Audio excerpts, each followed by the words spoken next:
కాండ్లగుంట కాలనీలో తాటిపత్రి శ్రావణి అనే అమ్మాయి మరి గతంలో టీఆర్ఎస్లోకి వెళ్ళి కాంగ్రెస్లోకి వచ్చిండు. కానీ కాంగ్రెస్లో మాకు వ్యక్తిగతంగా ఆయన గురించి మాకు కొద్దిగా ఇదనిపించి మేము చాలా రోజుల నుండి పక్కకు పెట్టాము. మాకు కూడా సంబంధం లేదు. కానీ ఇండివిజువల్గా ఆయన సంబంధాలు, ఆయన పర్సనల్ ఏంటిది, ఏం జరిగింది అనేది ఒక ఆడపిల్ల కాబట్టి మరి ఆమె గురించి మేము పరామర్శించి ఆమెకు ధైర్యం చెప్పి ఆమె కుటుంబానికి మేము పరామర్శించేందుకు మేము ఇలా ఏరియా హాస్పిటల్కి రావడం జరిగింది.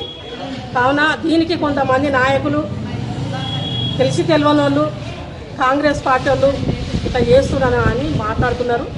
అది కరెక్ట్ కాదు. అది కరెక్ట్ కాదు. ఆమె ఎందుకంటే వాడిని సపరేట్ అది ఇండివిజువల్గా చేసుకున్న పని. అది కాంగ్రెస్ పార్టీకి పేరు చెప్పి చేసింది కాదు. కాకుండా మా పార్టీ మీద కానీ మా నాయకుల మీద కానీ బురదలే ప్రయత్నం చేయకండి. మీకు శాశక్తుల వరకు మీరు చేయాలనుకుంటే ఆ కుటుంబానికి ఆదుకోండి. మేము కూడా కాంగ్రెస్ పార్టీ నుంచి మేము కూడా ఆదుకుంటాం. మేము కూడా ధైర్యం చెప్పినాం. మేము కూడా ఆమెకు సపోర్ట్గా ఉంటాము. మహిళా కాంగ్రెస్ నుంచి ఒక జిల్లా అధ్యక్షురాలుగా నేను కూడా ఆమెకు భరోసా ఇచ్చిన. మరి ముఖ్యమంత్రి దాకా కూడా తీసుకుపోతామని చెప్పి భరోసా ఇచ్చడం జరిగింది. మా ఇన్ఛార్జి పూజ హరికృష్ణ దగ్గరికి కానీ మా ఇన్ఛార్జి మరి మినిస్టర్ వివేకన్న గారిగా ఆయన దృష్టికి కూడా తీసుకుపోతా. వాళ్ళ కుటుంబం వరకు మీకు ఏదైనా ఆదుకునే పరిస్థితి చేస్తా అని చెప్పి నేను కూడా చెప్పడం జరిగింది.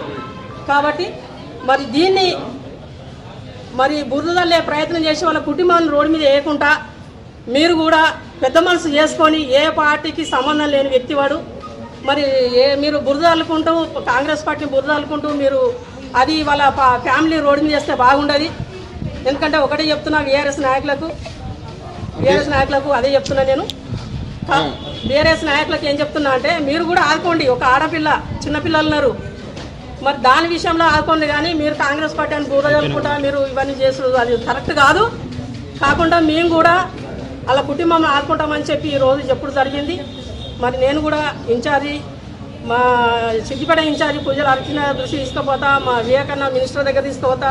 ముఖ్యమంత్రి దాకా కూడా తీసుకుపోతా ఈ సబ్జెక్టు. కాకుండా ఇంకొక మహిళకు కూడా ఇట్లాంటివి జరగకుండా ఎక్కడ జరిగినా మా మహిళా కాంగ్రెస్ మాత్రం గతం నుంచి ఒక 7 ఏళ్ల నుంచి నేను ఒక జిల్లా అధ్యక్షురాలా ఉంటున్నా. మరి 7 ఏళ్ల నుంచి ఉంటున్నా. ఏ గవర్నమెంట్లో అయినా ఏడైనా ఒక ఆడపిల్ల జరిగితే మేము పార్టీ చూడం. ఆడపిల్లకు అండగా ఉంటాం. ఒక మహిళకు మేము ధైర్యం ఇస్తాం. మహిళ గురించి పోరాడతాం. వానికి కఠినంగా వానికి సాయి ప్రతాప్ అనే టోనికి కూడా శిక్ష పడాలి. మరి ఎందుకంటే ఇంకొక వాళ్ళకు కూడా బుద్ధి వస్తుంది. మరి ఈరోజు చేసిన అగత్యానికి వాడు సాయి ప్రతాప్ ఇది కరెక్ట్ కాదు. వాడు కూడా డిపార్ట్మెంట్ చూసుకుంటుంది. వాడిని కూడా శిక్ష పడాలి. ఇట్లా చేసుడు అది కరెక్ట్ కాదు. కాబట్టి ఇలా ఎవరు మా నాయకులది కానీ మా పార్టీది కానీ ఏమీ అంటలేదు. కాబట్టి దీని గురించి వాళ్ళు ఆరోపణలు చేస్తున్నారు. అది కరెక్ట్ కాదు. మా కాంగ్రెస్ పార్టీ నుంచి ఆ కుటుంబానికి మరి శ్యామల కుటుంబానికి మరి వాళ్ళకు భరోసా ఇచ్చుకుంటూ వాళ్ళకు ఆర్థిక సాయం కూడా మేము చేస్తామని చెప్పి నేను మీడియా ముఖంగా చెప్తున్నా. కాబట్టి మరి వాళ్ళకు కూడా న్యాయం జరగాలి అని చెప్పి. సాయి ప్రతాప్ అనేటైనా మీ పార్టీ నుంచి పక్కన పెట్టామంటారు కదా, మరి సస్పెండ్ చేసిరా అతన్ని? పార్టీ మరి పార్టీకి సంబంధం లేదంటారు కదా. అంటే సంబంధం అంటే 5-6 నెలల నుండి మేము పక్క పెట్టినామండి. ఆయన ఎన్ఎస్యూనే కొనసాగుతున్నాడు కదా. ఆయన కొనసాగుతలేడు. మీరు ఎక్కడ చూడండి. ఈ రోజు నిన్నటి రోజు సస్పెన్షన్ ఆర్డర్ నిన్నటి రోజు వచ్చింది కదా. సస్పెన్షన్ ఆర్డర్ ఈ రోజు వచ్చింది కదా. ఈ రోజే మేము సస్పెండ్ చేసినాం. మాకు నిన్న సాయంత్రం వరకు కూడా మాకు తెలియదు ఈ విషయం.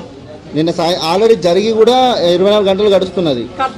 మాకు నిన్న సాయంత్రం 8 గంటలకు మాకు సెట్ అయింది. సస్పెన్షన్ ఆర్డర్ ఎప్పుడు ఇచ్చారు మీరు? మేము పొద్దున్న 9 గంటలకే ఇచ్చేసాం సస్పెన్షన్ ఆర్డర్. బాధ్యతని శిక్షిస్తారా? శిక్షిస్తాం 100%. కంపల్సరీ. ఏ మహిళకి ఇలాంటి పరిస్థితి రావద్దు. నేను కోరుకునేది అదే. నా తోటి మహిళలకు ఎవరికి కానీ ఇలాంటి పరిస్థితి రావద్దు. ఇట్లాంటి వస్తే మేము ఊరుకున్నామని చెప్పి కూడా ఎప్పుడు జరుగుతుంది. కాబట్టి